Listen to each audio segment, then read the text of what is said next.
Hello दोस्तों, स्वागत है आपका don't believe everything you think की समरी में। क्या आप भी ज़्यादा सोचने, चिंता करने और खुद को असफल मानने के जाल में फंसे हुए हैं? अगर हाँ, तो यकीन मानिए आप अकेले नहीं हैं।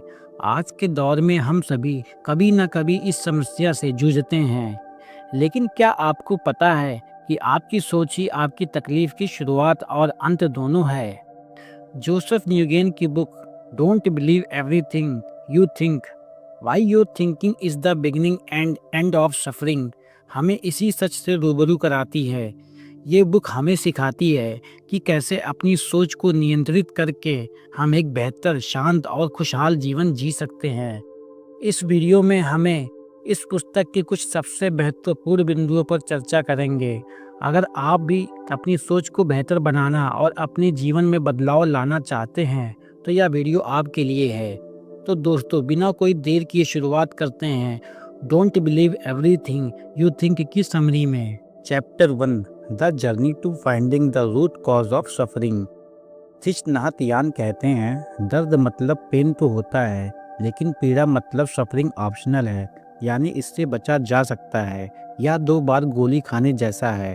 आप पहली तीर दर्द से नहीं बच सकते, लेकिन आप दूसरे तीर पीड़ा से बच सकते हैं। ऑथर जोसेफ न्यूगेन ने पीड़ा को रोकने के लिए चिकित्सा से लेकर ध्यान तक सब कुछ करने की कोशिश की, लेकिन कुछ भी काम नहीं आया। आखिरकार एक गुरु ने उन्हें सिखाया कि मन कैसे दुख पैदा करता है। इसे समझकर वे अब और कष्ट ना सहने का विकल्प चुन सकते हैं, तब भी जब जीवन उनके रास्ते में दर्द फेंकता है। दर्द को आप कंट्रोल नहीं कर सकते हैं, लेकिन पीड़ा एक विकल्प है। अगर आप ये जान गए कि आपका दिमाग कैसे काम करता है, तो आप दुख को हमेशा के लिए रोक सकते हैं। Chapter 2, the root cause of all suffering. लेखक बताते हैं कि हमें अपने दुखों के लिए बाहरी दुनिया को दोषी नहीं ठहराना चाहिए।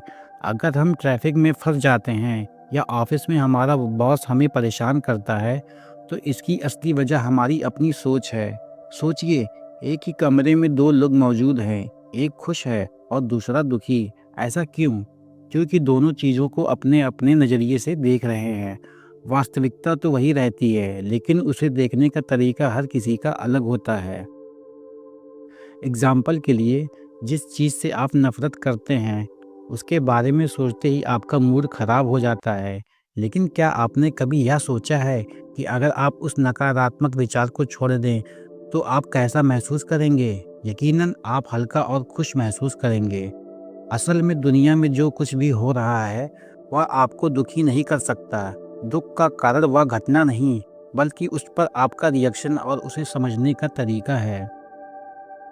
इसलिए यह समझना बहुत ज़रूरी है कि आपका दिमाग कैसे काम करता है। अपने मन से नकारात्मकता को दूर कीजिए और खुद को दुखी करना बंद कीजिए। याद रखें, आपके विचार वही हैं जो एक जहाज़ के कप्तान की तरह आपकी ज़िंदगी की दिशा तय करते हैं। इसलिए अपनी सोच पर ध्यान दीजिए और उसे सही दिशा में ले जाइए। Chapter 3, why do we even think. हम सोचते ही क्यों हैं? दोस्तों, लेखक हमें यह बताते हैं कि हमारा दिमाग खुश रहने के लिए नहीं, बल्कि केवल जीवित रहने के लिए विकसित हुआ है। हमारा दिमाग इस तरह डिजाइन हुआ है कि यह खतरों को पहचान कर सके और सबसे बुरी सिचुएशन की कल्पना कर सके और हमें सुरक्षित रखे। जब मनुष्य जंगलों में शिकार करने और जीवन के लिए संघर्ष करने वाला प्राणी था, तब यह क्षमता बेहद उपयोगी थी। लेकिन आज के समय में यही दिमाग हमें बेवजह चिंता और नेगेटिव सोच में उलझा देता है। हमारे जीवन का असली एम शांति, प्रेम और आनंद प्राप्त करना है, परंतु हमारा दिमाग इन चीज़ों पर फोकस नहीं होता, इसलिए यह अक्सर भटक जाता है। लेकिन अच्छी बात यह है कि इसे हम नियंत्रित करना सीख सकते हैं। इसके लिए हमें समझना होगा कि दिमाग का काम हमें सुरक्षित रखना है, संतोष देना नहीं। सच्ची खुशी तब मिलती है जब हम अपने विचारों और चिंताओं से ऊपर उठकर किसी गहरी वास्तविकता पर ध्यान केंद्रित करते हैं। इसे आप आत्मा, चेतना या कुछ और नाम दे सकते हैं। अगर सरल शब्दों में कहा जाए तो हमारा दिमाग हमें सुरक्षित रखता है, लेकिन यह दुख का कारण भी बन सकता है। हमारी जिंदगी का मकसद सिर्फ जीवित रहना नहीं, बल्कि इसे बेहतर बनाना है। सच्ची खुशी पाने के लिए हमें अपने विचारों से ऊपर उठकर गहराई से जुड़ना होगा। यह समझने से हम दिमाग की सीमाओं को पार कर सकते हैं और एक शांतिपूर्ण और संतुष्ट जीवन की ओर बढ़ सकते हैं। Chapter 4, thought versus thinking. दोस्तों, विचार वो होते हैं जो अपने आप हमारे दिमाग में आते हैं। ये हमारे अनुभवों, यादों और भावनाओं से जुड़े होते हैं और हमें इन पर कंट्रोल करना मुश्किल होता है। एग्जाम्पल के लिए, अचानक से किसी पुरानी बात का याद आ जाना या बिना वजह किसी चिंता में पड़ जाना। सोच एक एक्टिव प्रोसेस है, यानी हम खुद से इसे कंट्रोल कर सकते हैं। इसमें हम किसी समस्या को सॉल्व करने या किसी चीज़ पर ध्यान केंद्रित करने के लिए सोच विचार कर सकते हैं। एग्जाम्पल के लिए, अगर हमें कोई फैसला लेना है तो हम दिमाग लगाकर सही और गलत का विश्लेषण कर सकते हैं। सोच और विचार में फ़र्क क्या होता है? दोस्तों, सोच ये प्लानिंग के साथ की जाती है और इसे हम अपने हिसाब से गाइड कर सकते हैं, जबकि विचार ये अपने आप आते हैं और बिना सोचे समझे आते हैं। लेखक का मुख्य उद्देश्य यह है कि अगर हम अपने विचारों को कंट्रोल नहीं करते तो वे हमारी भावनाओं और फैसलों को प्रभावित कर सकते हैं। लेकिन अगर हम अपने सोचने की प्रक्रिया को सही तरीके से इस्तेमाल करें तो हम अपने विचारों को सही दिशा दे सकते हैं। Chapter 5, if we can only feel what we are thinking, don't we need to think positively to feel that way. यदि हम केवल वही महसूस कर सकते हैं जो हम सोच रहे हैं, तो क्या हमें उस तरह महसूस करने के लिए सकारात्मक रूप से सोचने की आवश्यकता नहीं है? जैसा कि आमतौर पर समझा जाता है, सकारात्मक भावनाएं अच्छे विचारों को आपके मन में नहीं लाती हैं। हमारी प्राकृतिक स्थिति आनंद, प्रेम और शांति की है, लेकिन ये मन के अंदर विचारों की परतों को नीचे दबा जाती है। ऑथर ने हमें कुछ आश्चर्यचकित सच्चाई बताई है जो इस प्रकार है। अधिक सोचने से नकारात्मक भावनाएं उत्पन्न होती हैं। जितना अधिक हम अपने विचारों को विश्लेषण और मूल्यांकन करते हैं, उतना ही हम अपनी प्राकृतिक शांति से दूर चले जाते हैं। यह एक विचारोमीटर की तरह है जो तनाव और नकारात्मकता के खतरे वाले क्षेत्र में हमें धकेलता है। हमें सकारात्मक भावनाओं के लिए विचारों की आवश्यकता नहीं है। आप अपने खुशी के क्षणों का विश्लेषण करने पर यह पाएंगे कि सच्ची खुशी शांत, विचार मुक्त स्थान में मिलती है। सोचने से ज़्यादा महसूस कीजिए। मेडिटेशन, नेचर के बीच टहलना या अन्य कोई भी ऐसी एक्टिविटी जो आपके अंदर वर्तमान क्षण की जागरूकता पैदा करे, मन को शांत करने और सकारात्मक भावनाओं को पनपने के लिए जगह बनाने में मदद करती है। सकारात्मक सोच के माध्यम से खुशी का पीछा न करें, इसके बजाय अपने मन को शांत करें और उस सहज आनंद को फिर से खोजें जो हमेशा आपके भीतर रहा है। Chapter 6, how the human experience is created, the 3 principles. मानव अनुभव 3 सिद्धांतों से बना है: यूनिवर्सल माइंड, कॉन्शियसनेस और थॉट। जीवन में किसी भी चीज का अनुभव करने के लिए हमें इन 3 की जरूरत पड़ेगी। यूनिवर्सल माइंड वह बुद्धि है जो सभी जीवित चीजों के पीछे काम करती है। जैसे पेड़ जानते हैं कि उन्हें कैसे बढ़ना है, या हमारा शरीर जानता है कि उसे खुद को ठीक कैसे करना है। यही वह जगह है जहाँ से हमारे विचार आते हैं। जब हम यूनिवर्सल माइंड से जुड़े रहते हैं तो हम खुश और संतुष्ट महसूस करते हैं। लेकिन जब हम ज़्यादा सोचने लगते हैं तो यह हमें यूनिवर्सल माइंड से अलग कर देता है और इसका नतीजा गुस्सा, निराशा या उदासी के रूप में होता है। यूनिवर्सल कॉन्शियसनेस वह स्तर है जहाँ हम सभी चीज़ों का अनुभव करते हैं। यह हमें यह समझने की क्षमता देता है कि हम मौजूद हैं और हमारे पास विचार हैं। इसके बिना हम जीवन का अनुभव नहीं कर सकते। यूनिवर्सल थॉट हमारी सोचने की शक्ति और उस जानकारी को दर्शाता है जो हमारे पास है। इसके बिना हम कुछ भी नया बनाने या कल्पना करने में सक्षम नहीं होंगे। यह तीनों सिद्धांत मिलकर हमें जीवन के हर पहलू को अनुभव करने का आधार देते हैं। Chapter 7, if thinking is the root cause of our suffering, how do we stop thinking. यदि सोचना ही हमारे दिमाग का मूल कारण है तो हम सोचना कैसे बंद करें। हम जो भी करें, सोचने से पूरी तरह नहीं बच सकते। लेकिन हम सोचने में बिताए जाने वाला समय कम कर सकते हैं। इसके लिए ज़रूरी है कि जो विचार हमारे दिमाग में आते हैं, उन्हें आने दें और बिना ज़्यादा समय दिए उन्हें जाने भी दें। हम अक्सर ज़रूरत से ज़्यादा सोचते हैं और इसे पहचानना बहुत ही ज़रूरी है। इस आदत को कम करने का सबसे अच्छा तरीका है अपने दिमाग को थोड़ी शांति और आराम देना। जब हम ऐसा करते हैं तो धीरे धीरे हमारा मन साफ और शांत हो जाता है। इसे रोकने की कोशिश मत करें, क्योंकि ऐसा करने से समस्या और बढ़ सकती है। इसके बजाय विचारों को जाने देना ही सबसे सही उपाय है।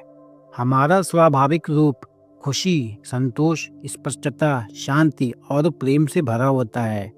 हम इसे भूल जाते हैं, लेकिन हमेशा इस स्थिति में लौटने के लिए हम सिर्फ एक पल की दूरी पर होते हैं।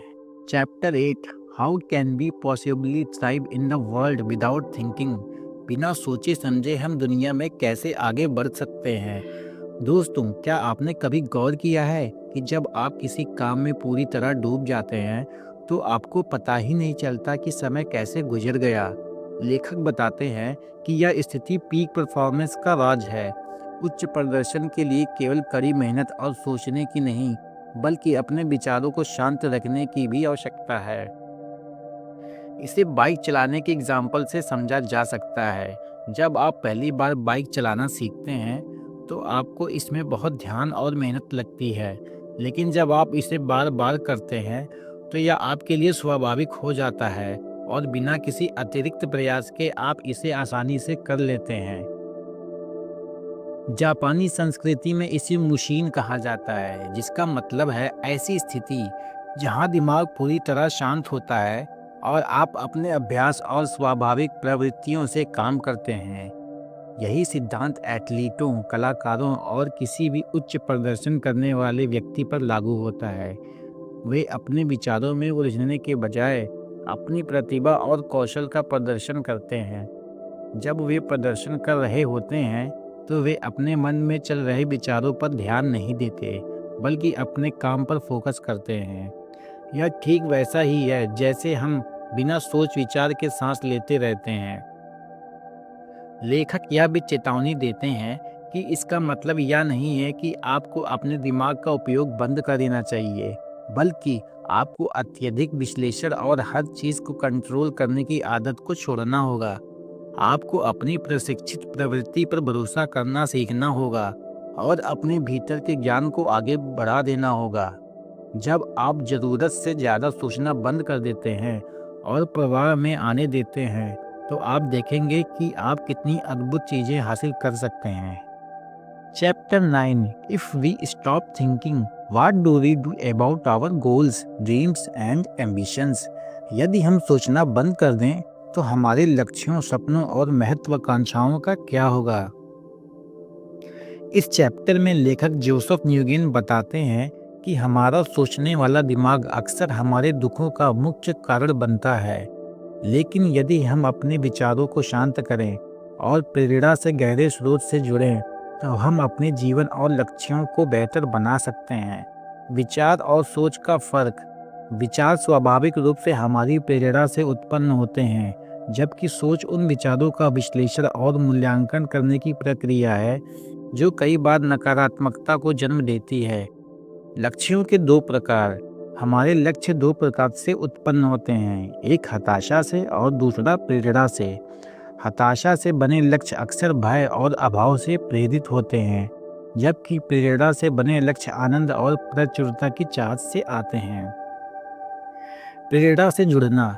लेखक सुझाव देते हैं कि हम अपनी प्रेरणा को पहचानने के लिए खुद से सवाल पूछें, जैसे अगर मेरे पास सब कुछ होता तो मैं क्या करना चाहता। इसके साथ ही अपने सपनों और इच्छाओं पर अधिक सोचने से बचें और उन्हें स्वाभाविक रूप से विकसित होने दें। कम सोच के साथ जीवन। लेखक यह भी कहते हैं कि हमें अपने अंतर्ज्ञान और प्रेरणा पर अधिक भरोसा करते हुए कम सोचने की आदत डालनी चाहिए। ऐसा करने से हम अधिक शांति, संतुष्टि और खुशी का अनुभव कर सकते हैं। Chapter 10, unconditional love and creation.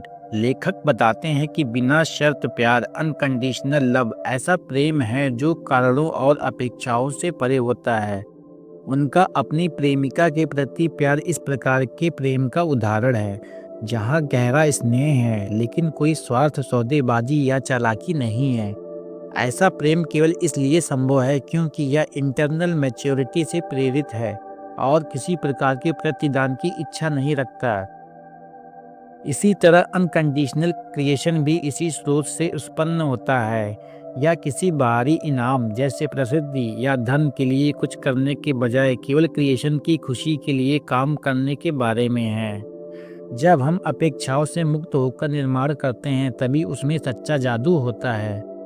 लेखक का मानना है कि हम में से अधिकांश लोग कंडीशनल क्रिएशन के चक्कर में फंस जाते हैं और लगातार लक्ष्यों का पीछा करते रहते हैं। यह प्रक्रिया हमें थका देती है क्योंकि हम अपनी आंतरिक पूर्णता को बाहरी उपलब्धियों से भरने की कोशिश करते हैं, जबकि वास्तव में वह खाली नहीं है।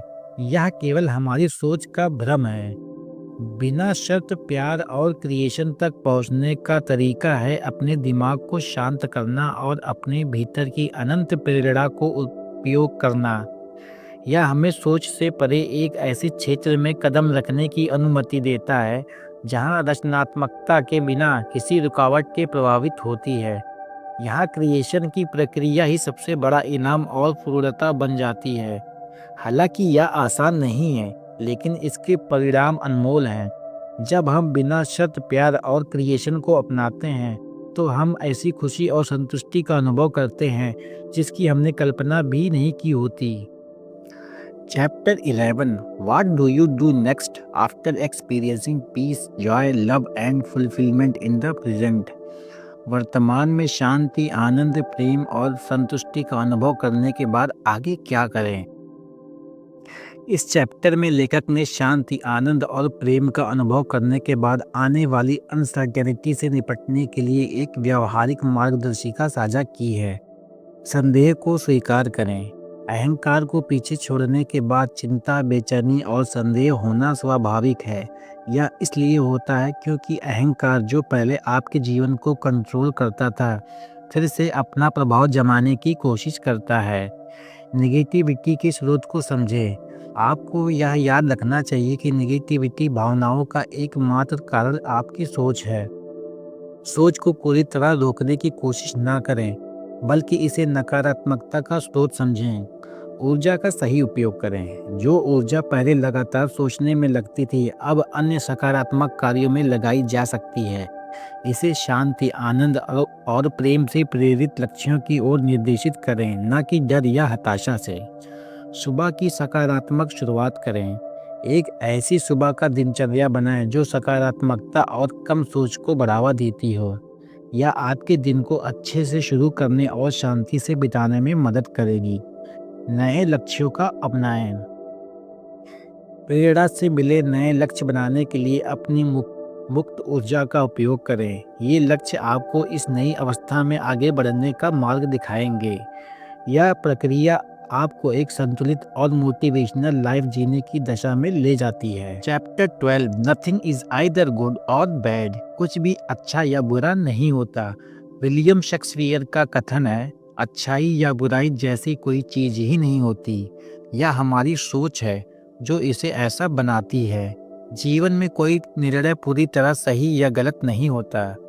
सही और गलत पर जोर देने या दूसरों की तुलना में खुद को बेहतर या बदतर साबित करने के बजाय हमें अपने सामने मौजूद परिस्थितियों की वास्तविकता को समझने का प्रयास करना चाहिए।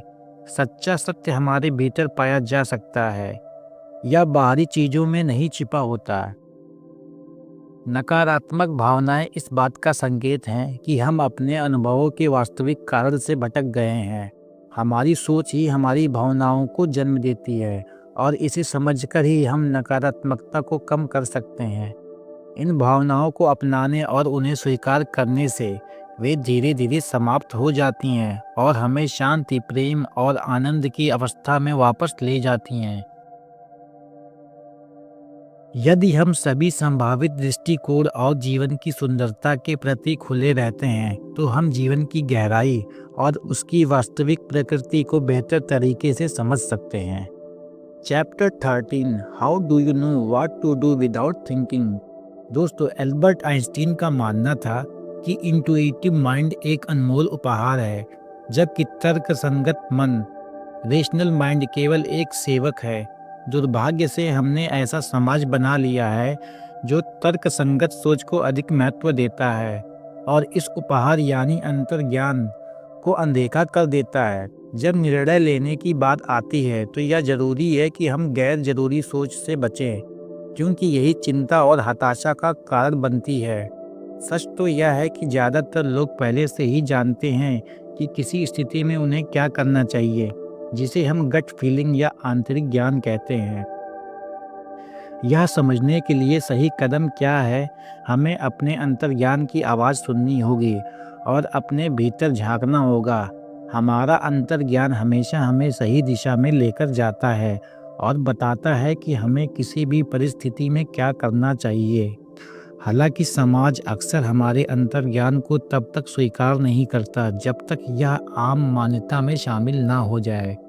इसलिए अपने उत्तर खोजने के लिए बाहरी स्रोतों पर निर्भर रहने से बचना चाहिए। हम में से अधिकतर लोग जानते हैं कि क्या करना है, लेकिन डर और आत्मसंदेह के कारण कदम उठाने में हिचकिचाते हैं। एग्जाम्पल के लिए, यदि हमें वजन कम करना है तो हमें पहले से ही पता होता है कि इसके लिए क्या करना चाहिए। असली चुनौती यह स्वीकार करने में है कि हम जानते हैं लेकिन डर की वजह से आगे नहीं बढ़ते। यदि डर या आत्मसंदेह को हटा दिया जाए और फिर भी हमें यह स्पष्ट ना हो कि क्या करना है, तो हमें अपने आंतरिक ज्ञान और अंतर्ज्ञान पर भरोसा करना चाहिए, जो हमेशा हमें सही उत्तर देगा। याद रखें, यदि आप यह समझते हैं कि आपके पास पहले से ही सभी उत्तर मौजूद हैं, तो वही ज्ञान और समाधान आपको सही समय पर मिलेगा। अपने अंतर्ज्ञान और भीतर की बुद्धिमानी पर भरोसा रखें, क्योंकि यह हमेशा आपकी मदद के लिए तैयार रहता है। Chapter 14, how to follow your intuition. अपने अंतर्ज्ञान का पालन कैसे करें। लेखक बताते हैं कि अंतर्ज्ञान इंट्यूशन व्यक्तिगत विकास और सफलता का एक प्रभावी साधन है, जिसे अपनाने के लिए हमें स्वयं पर विश्वास करना और अपने आंतरिक ज्ञान को स्वीकार करना चाहिए। यह शुद्ध एकता और हमारे आसपास की हर चीज से सीधा संबंध स्थापित करता है, जो ब्रह्मांड या अनंत बुद्धिमत्ता के साथ जोड़ता है। हालांकि सोचने की प्रक्रिया इस संबंध को बाधित कर देती है, जिससे तनाव, क्रोध, निराशा और अवसाद जैसी नकारात्मक भावनाएं उत्पन्न होती हैं। जब हम प्रवाह की स्थिति में होते हैं तो यह अनुभव हमें सबसे गहराई से वर्तमान क्षण में जोड़ता है। ध्यान, प्रार्थना और वर्तमान में जीने की विधियां सत्य की खोज में सहायक होती हैं, जिन्हें आध्यात्मिक गुरु भी सिखाते हैं। जीवन को पूरी तरह नियंत्रित करने संभव नहीं है, लेकिन अपने विचारों और भावनाओं को नियंत्रित करके हम अपने नकारात्मक अनुभवों और समस्याओं के मूल कारण को कम कर सकते हैं। हमारी खुशी, संतोष और सफलता इस बात पर निर्भर करती है कि हम अपने भीतर कैसा महसूस करते हैं। हमें अपने अंतर्ज्ञान और आंतरिक ज्ञान पर भरोसा करना चाहिए, जो हमें सही दिशा दिखाता है, हमारी अनंत बुद्धिमत्ता तक पहुंचने में मदद करता है और जब भी आवश्यक हो उत्तर प्रदान करता है। Chapter 15, creating space for miracles. चमत्कारों के लिए जगह बनाना। दोस्तों, अपने दिमाग को एक ऐसे कमरे के रूप में कल्पना करें जो विचारों के फर्नीचर से भरा हुआ है। जब तक आप इन विचारों को बाहर नहीं निकालते, नए और चमत्कारी विचारों के लिए जगह नहीं बनती। इसलिए दिमाग को हल्का करें, जरूरत से ज़्यादा सोचने से बचें, क्योंकि यह नए विचारों के आने की संभावना को रोकता है। जैसे कमरे में अतिरिक्त फर्नीचर जगह घेरता है, वैसे ही ज़्यादा सोच आपके मानसिक स्थान को भर देती है। शांति को गले लगाएं, अपने मन के शोर को कम करें, आराम करें, ध्यान करें या प्रकृति के साथ समय बिताएं। यह आपके दिमाग को ताज़ा और नया महसूस कराने में मदद करता है, जैसे खुली खिड़कियों से ताज़ा हवा अंदर आती है। प्रेरणादायक लोगों से सीखें। महान आविष्कारक थॉमस एडिसन विचारों के प्रभाव को बढ़ाने के लिए झपकी लेते थे और एल्बर्ट आइंस्टीन अपनी सोच को सरल बनाने के लिए वायलिन बजाते थे। जब आप किसी समस्या का समाधान खोज रहे हों, तो ज़रूरत से ज़्यादा उत्तर खोजने की कोशिश ना करें। आराम से इसे जाने दें और विश्वास रखें कि सही समाधान समय पर आ जाएगा। नियंत्रण छोड़कर अपने भीतर की बुद्धिमत्ता को अपनाएं। शांति, प्यार और खुशी जैसी सकारात्मक भावनाओं पर ध्यान केंद्रित करें। ये आपके जीवन में नई और अच्छी चीज़ों को आकर्षित करेगी। यह प्रक्रिया सरल है, लेकिन इसमें धैर्य और अभ्यास की आवश्यकता है। याद रखें, आपके विचार ही आपकी भावनाओं को आकार देते हैं।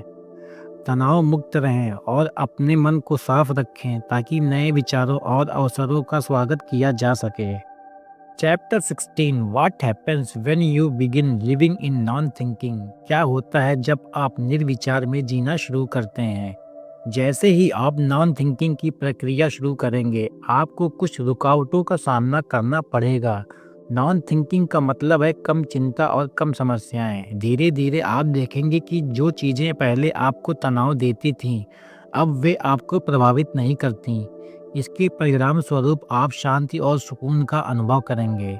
यह अनुभव आपके लिए नया हो सकता है और शुरुआत में थोड़ा असहज भी लग सकता है। ओवर थिंकिंग से ऐसा लगता है जैसे हम सुरक्षित हैं, लेकिन यह केवल एक भ्रम है।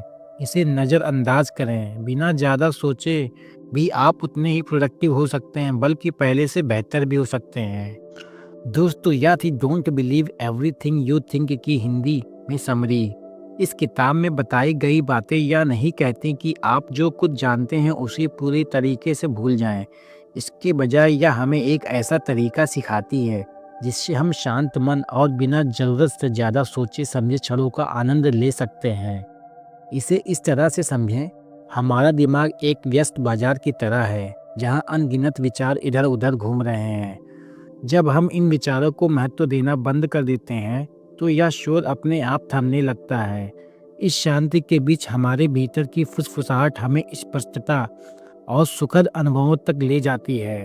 हालांकि यह सब तुरंत नहीं होता, इसके लिए धैर्य और अभ्यास की ज़रूरत होती है। अगर आप कभी पुराने पैटर्न में लौट आएं, तो खुद को दोषी महसूस ना करें। आपका दिमाग नई आदतों को अपनाने में थोड़ा समय ले सकता है। हार ना मानें और लगातार प्रयास करते रहें। हमें उम्मीद है कि आपको यह समरी पसंद आई होगी।